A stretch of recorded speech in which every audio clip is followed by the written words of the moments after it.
Agitorium nostrum in nomine Domini. The great Saint Patrick. Let's continue with his wonderful story. So, where was he from? Wales. And how did he end up in Ireland? Taken as a slave. He was what? Taken as a slave. By who? By the pirates of Ire. Yes. And how long was he a slave in Ireland? It was 6 years, I think. Well, it doesn't specify the number of years, but certainly in his early teens to maybe mid-20s, early 20s. And then what drew him to abandon his slave master and go to the coast of Ireland? God spoke to him in a dream. He heard what? There was a ship waiting for him on the coast to take him back home. Yes, and he went to the coast, and that's exactly what happened. And they sailed where? France. Yes. And from there he made his way down to where? Southern France. To what island? Off the southern part of France. Lorraine? Yes. And who was the abbot there? Saint Oratory. France. It's a little island right off the south of France near Marseille. Yes, Saint Honoratus. And there he learned the life of a monk.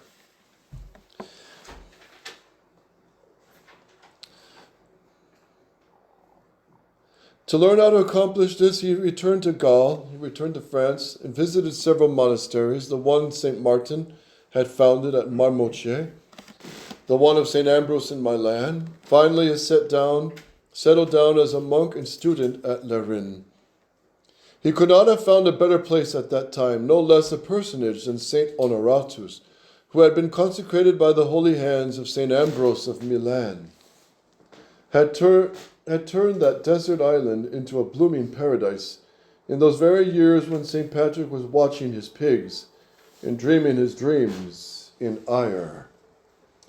Even as thousands of the disillusioned had rallied around St. Anthony in the Thebaid, so others, inspired often by the book of St. Athanasius, had followed St. Honoratus to that bleak, unlovely waste in the southern sea. Soon buildings were rising among the checkered fields, trees, and flowers. Sweetened the salt air, and the voices of devout men praising God arose at the appointed hours. Whoever craved Christ sought Honoratus. A great scholar and administrator, St. Honoratus established a school of theology which became the cradle of many noble vocations. From Lorraine to all parts of Europe went holy bishops who were to transform society by the simple formula of St. Anthony, that is to say, of Christ.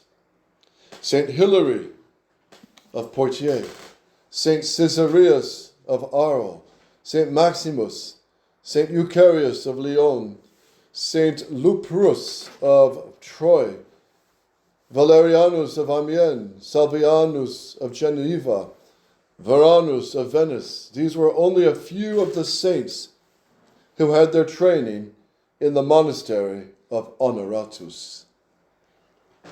So this island became a school of saints. And aren't you taking notes, Andres? You should be, because you'll be tested on this. So St. Honoratus, his monastery on the island of Lorraine, out of this would come many saints who would go throughout all of Europe.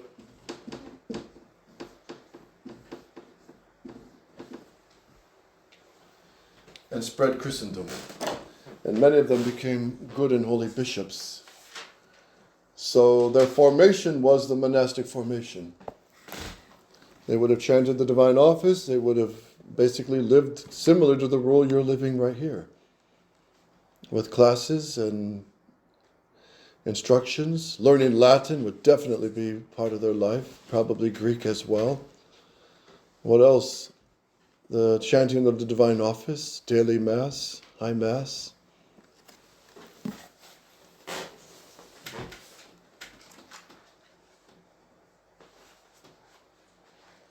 It was not a very inviting prospect for a man who had heard the voice of God.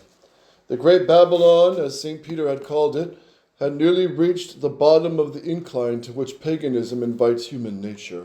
For nearly 300 years, the men who ruled the world had been, with a few rare exceptions, either brutes, degenerates, or maniacs. In all that time, the Roman Senate had passed no act worth remembering. The much-praised administrative system of Diocletian had bestowed its advantages chiefly upon a constantly shrinking class of rich and dissolute millionaires, ruling through a bureaucracy of eunuchs, sophists, and professional politicians, so-called career men, we would call them now, who were themselves slaves, both servile to their masters and arrogant to those beneath them. And to these latter, who made up the suffering masses, the price of all this order and harmony was certainly far too high. Fathers sold their daughters as prostitutes to avoid the scourging and the dungeon, which were the penalties for failure to pay the heavier and heavier taxes, under which the middle class had now completely vanished. So who's a saint that helped one of these families? St. Nicholas. Yes. As slavery became the lot of the hopeless masses, free farm laborers sank to the level of serfs, who, if sometimes they fled in despair to the woods, would be tracked down with bloodhounds like wild beasts. Never in any civilization has art been more sterile, literature more vapid and inane, the stage more stupid and degenerate.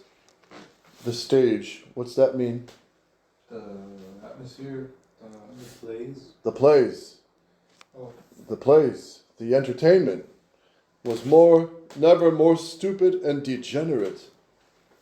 So we're back to that again, aren't we? Comedians are often foul, filthy, disgusting. People should not listen to corrupt comedians. Oh, but I want a good laugh. Well, you don't laugh with sin. And I understand a lot of these comedians are just foul, just terribly foul. And St. Alphonsus says, what is worse, humor that's directly degenerate and evil, like impure jokes that are just bluntly impure jokes, or innuendoed jokes? Jokes that can be interpreted as impure and jokes that have a double meaning. Which is worse, according to St. Alphonsus?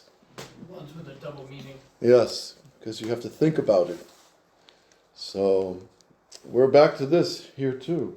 Family life was never more base and neglected. Divorce, suicide, abortion, contraception. And you might ask, how did they do contraception in those days?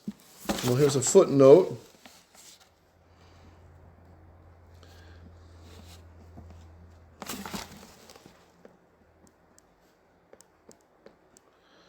Where are we here?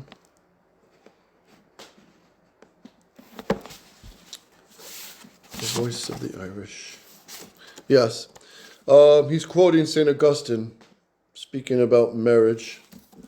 So St. Augustine says, in their day, they had contraception. So whatever it was, I don't know.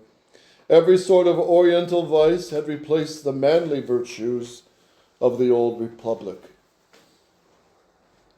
The empire was going the way of all flesh, the Roman Empire, and it had not much further to fall, like the American Republic as well. Now it was the Catholic Church that healed this mortal sickness of society, but not according to the oversimplification that professional historians have imposed on generations of schoolboys who have imagined Christians leaping joyfully from the catacombs after the Edict of Milan. And who issued that? Constantine. Constantine. What year?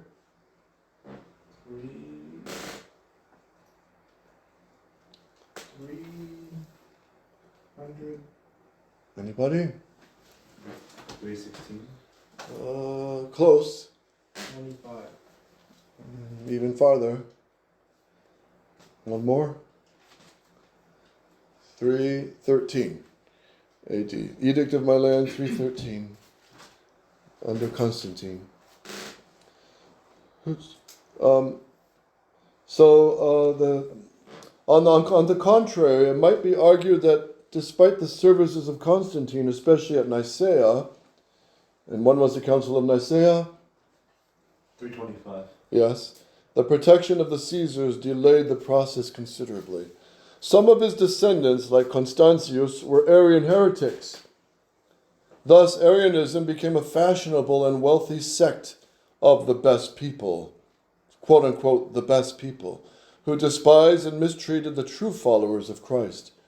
To add to the confusion, quote, these pitiful aristocrats, already masters of clergy, which vied in servility with the eunuchs of the imperial antechamber, wrote books of theology, arranged formulas, fabricated and condemned heresies and confessions of faith, which were themselves heretical.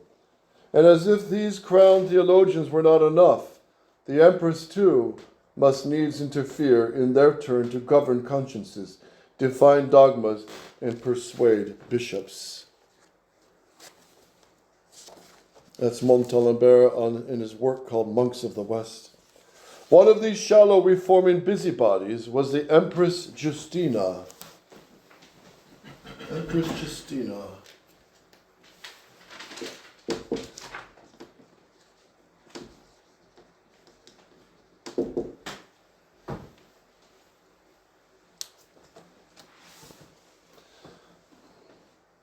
Whose eunuch, Caligonus, threatened to cut off the head of St. Ambrose.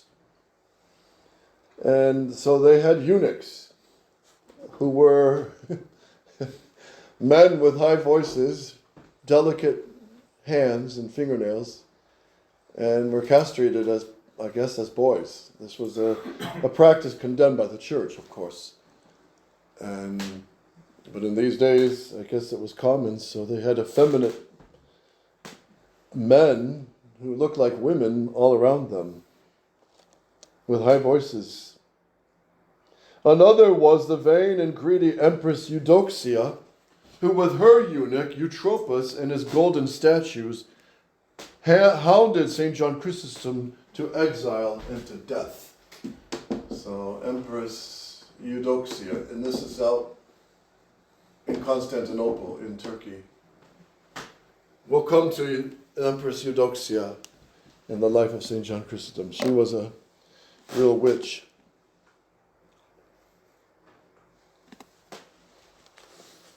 Another rancid fruit of the favor of Caesar was a crop of subservient political prelates, many of whom easily passed over from laxity and compromise to the Arian or other heresies, and so became the oppressors of the very flock who fed and clothed them.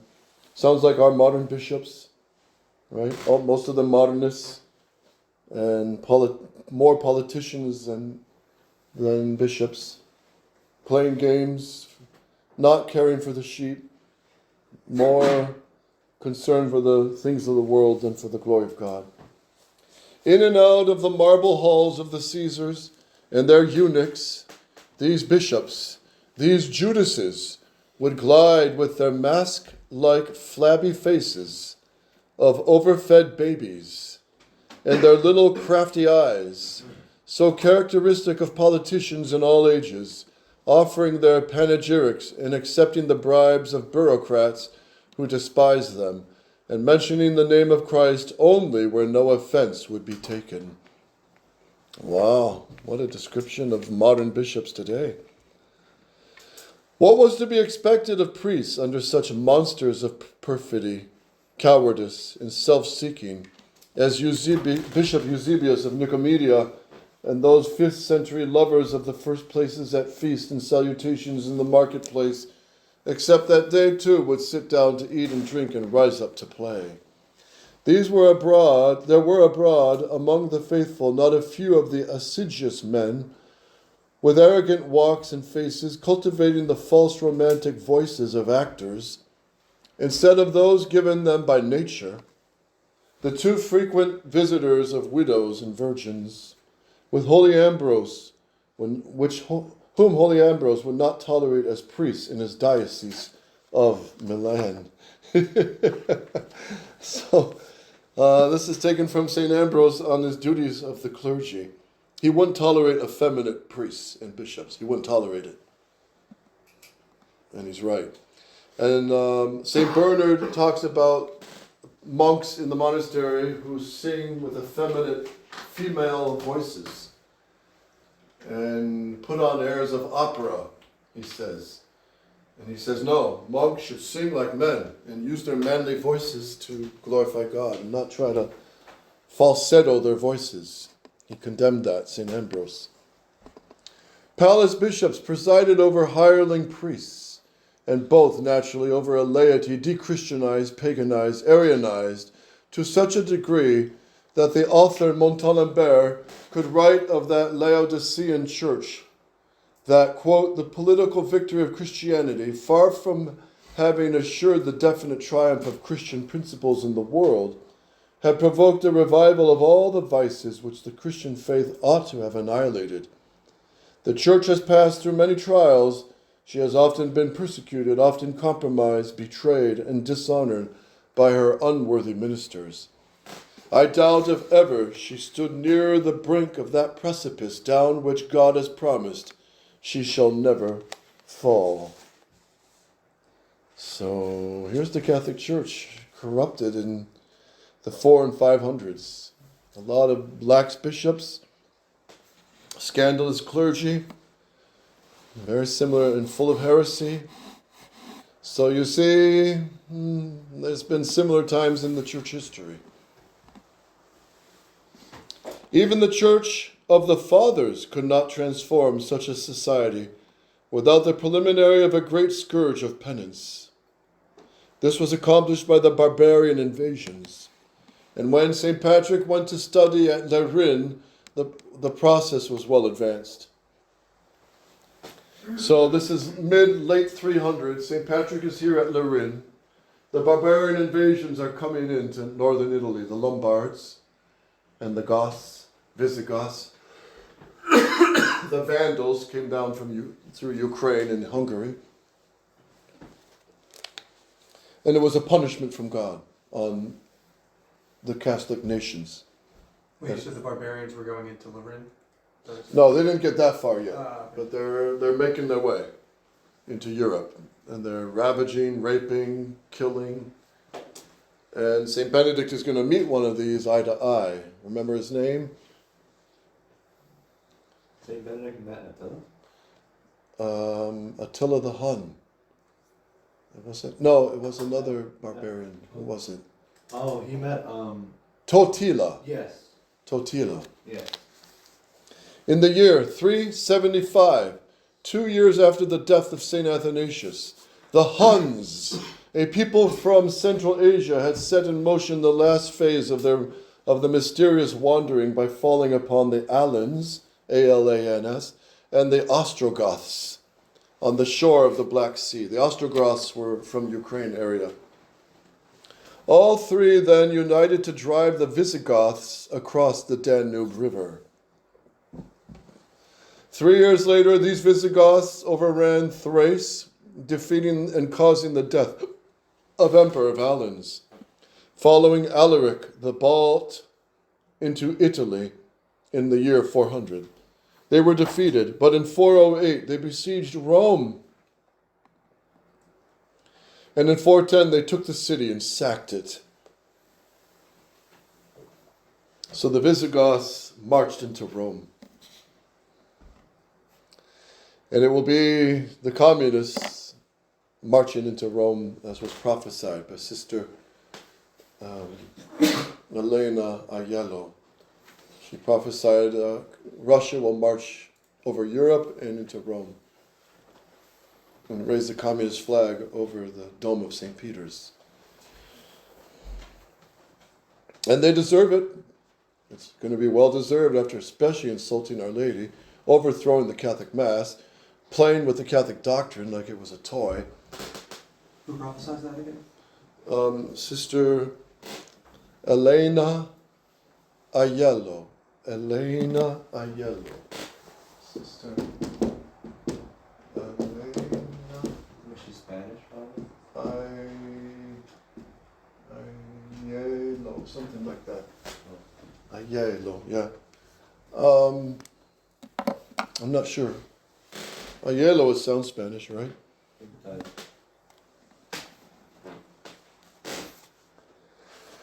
So Rome is sacked. The barbarians have moved in.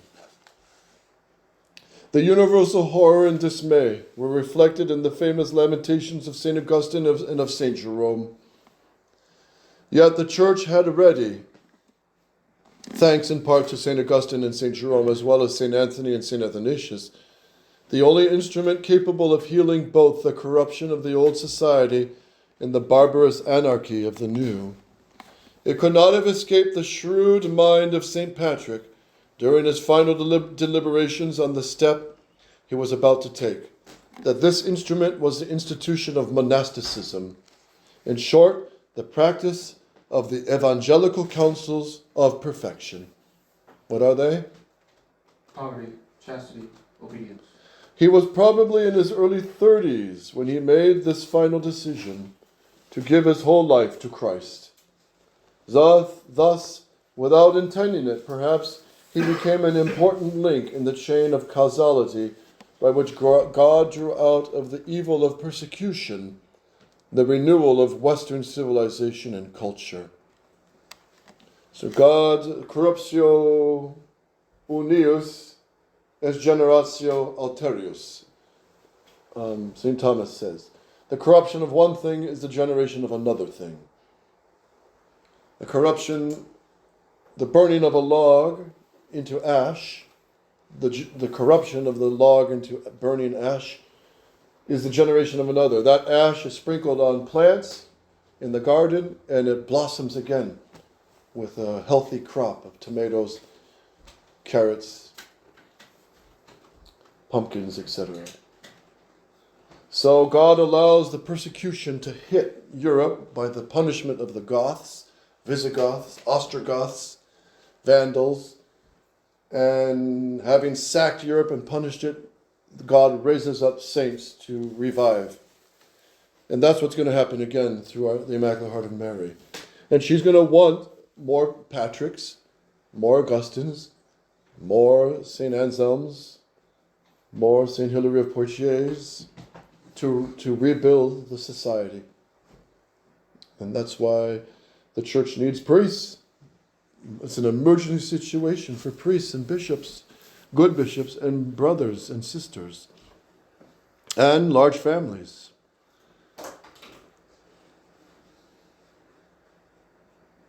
Thus, without intending it perhaps, he became the important link. From Les Rennes, soon after this, St. Patrick went to Auxerre to finish his course of theology in France, Auxerre.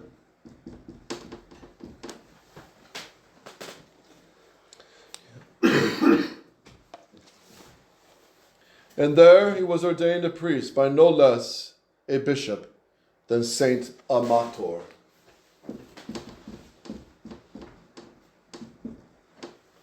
Saint Amator, the bishop, would ordain Saint Patrick a priest. When Saint Amator died in 418, Saint Patrick remained under his successor, Saint Germanus. This remarkable man resembled St. Ambrose, both in his singleness of purpose and in the extraordinary circumstances under which he was propelled, so to speak, from the darkness of unbelief into an episcopal chair.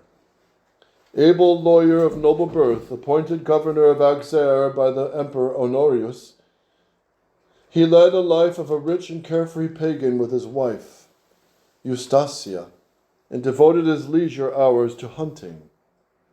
Returning from the chase, he would hang the heads of wild beasts, on an old pear tree in the middle of the town as a sacrifice to the god Woden.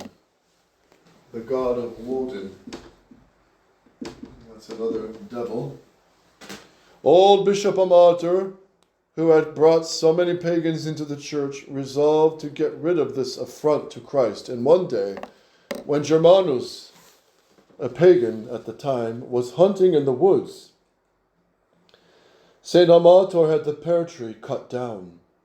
The governor was furious. He threatened to kill Amator, and the bishop, aware of his willful character, thought it prudent to retire for a while to Autun. Now St. Amator, knowing that he was growing feeble and had not long to live, was very much concerned in those days over the choice of his successor. In the quiet of his exile, he prayed fervently that he might leave his people in good hands.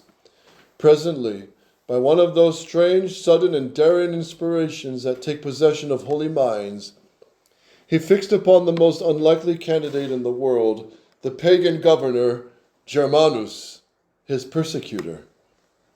Germanus the hunter. Germanus the worshipper of Woden, who hung the animals' heads on the tree. The thought haunted him so much that he went back to Auxerre and invited the leading Catholics and the governor to meet him in the cathedral.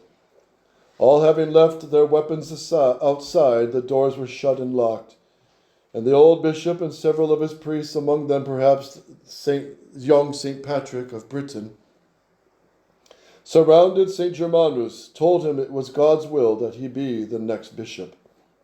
Germanus was so astonished and impressed that he submitted on the spot to having his hair shorn off, his strong limbs draped in clerical garb, and of course to instruction and baptism.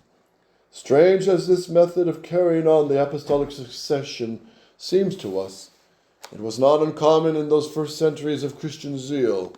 We have among others the examples of St. Paulinus, forced by the mob of Barcelona to become a priest. St. Ambrose, hiding at Milan from a crowd determined to have him for their bishop. The power that had blinded St. Paul of Tarsus on the road to Damascus had its own way of working in every age.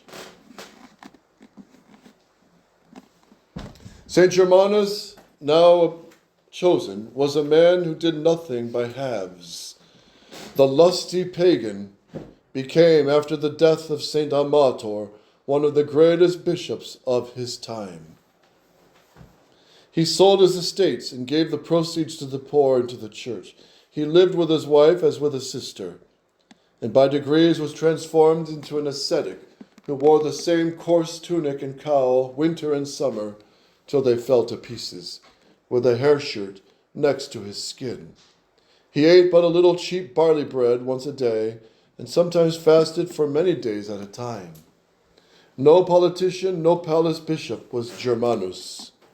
Fasting, he served food to the poor, and weary, washed their feet. The fame of his charity and selflessness spread so that when he traveled, he was often embarrassed by the crowds that knelt to ask his blessing. Sanctity, like vice, is contagious. Sanctity, like vice, is contagious. One day in 429, when he was passing through Nanterre in France, 4 miles from Paris, which would be about here,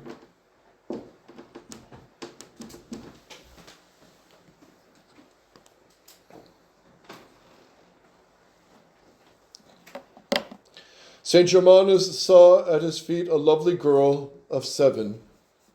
He gave her a blessing in a brass medal with a cross to wear, as any bishop might do, advising her never to put on any other ornaments, and he told her parents, simple shepherds, that she was going to be a saint. So it fell out.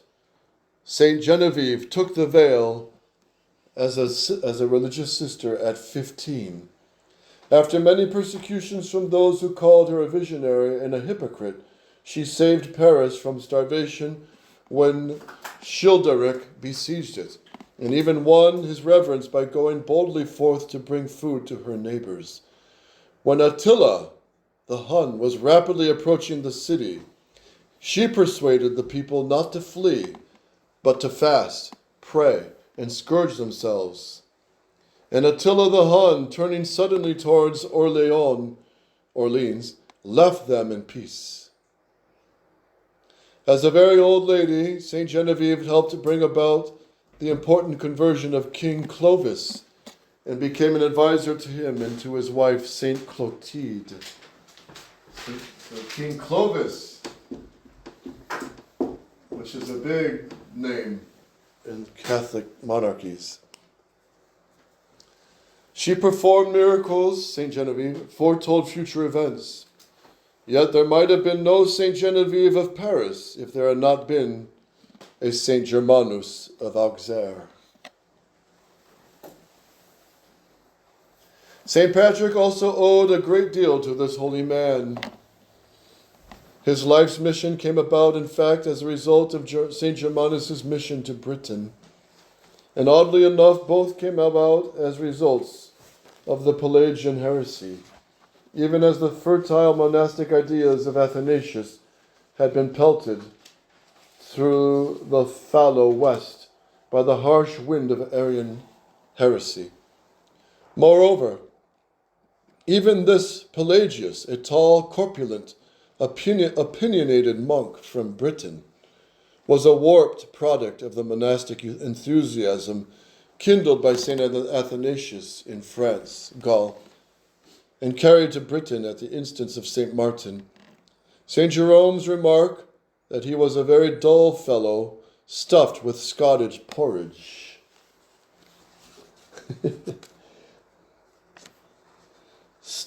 In Latin, stolidissimos et scotorum potibus pregravatus, says St. Jerome, speaking of Pelagius.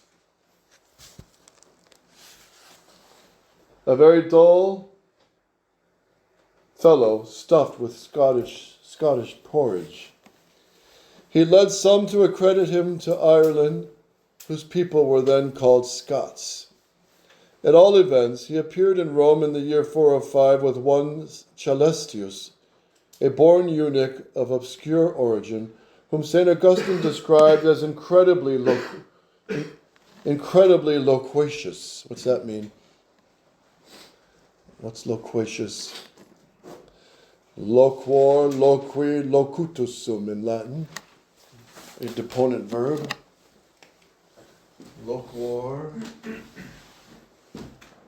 loqui, locutus sum, which means to talk or speak. So someone who's loquacious is what? Talkative. Ultra talkative. Okay, so we will stop there.